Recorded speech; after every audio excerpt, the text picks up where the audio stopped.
Hello, Jiggies. Merry Christmas. Right, I've just popped along to say a very Merry Christmas and to make sure you're all behaving yourselves, because I've checked the list and you're all on the nice list. For now, don't forget, I check it twice. You better still be there when I check it the next time. Okay, so best behavior. I'm watching. Now, would you like to hear a Christmas story? Well, a poem really, written about me. Yes, it's quite old and quite famous, but most people don't know it by its real name. Its real name is A Visit from St. Nicholas, although most people know it by its first line. 'Twas the night before Christmas. Would you like to hear that? You would? Excellent. Right, here we go.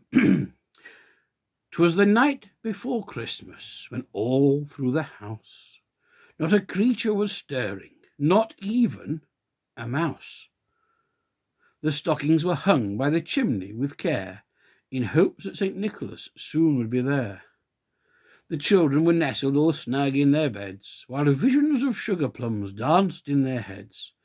And Ma in her kerchief and I in my cap had just settled our brains for a long winter's nap, when out on the lawn there arose such a clatter. I sprang from my bed to see what was the matter. Away to the window I flew like a flash, tore open the shutters and threw up the sash.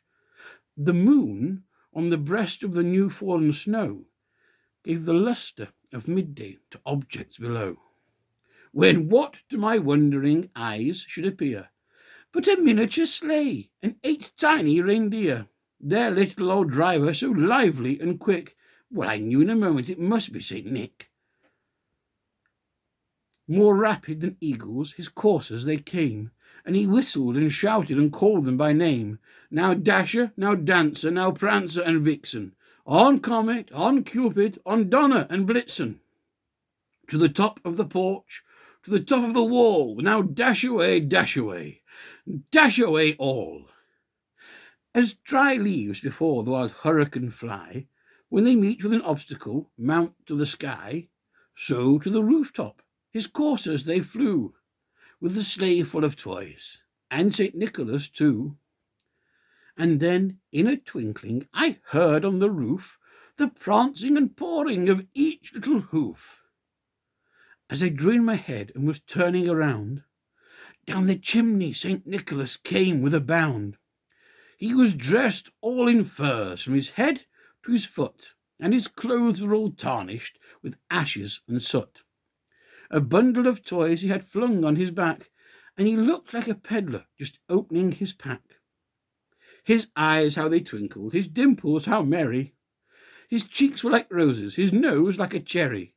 His droll little mouth was drawn up like a bow, and the beard of his chin was as white as the snow. The stump of a pipe he held tight in his teeth, and the smoke it encircled his head like a wreath. He had a broad face and a little round belly that shook when he laughed like a bowl full of jelly. He was chubby and plump, a right jolly old elf, and I laughed when I saw him, in spite of myself. With a wink of his eye and a twist of his head, he soon gave me to know I had nothing to dread. He spoke not a word, but went straight to his work and filled all the stockings, then turned with a jerk, and laying a finger aside of his nose and giving a nod, up the chimney he rose. He sprang to his sleigh, to his team gave a whistle, and away they all flew, like the down of a thistle. But I heard him exclaim, ere they drove out of sight, "Happy Christmas to all, and to all a good night." Ha ha ha ha! Well, wasn't that jolly? I do love that poem. Now listen. Have a very, very merry, jiggy Christmas. Look after yourselves and love your family. Bye-bye. Merry Christmas.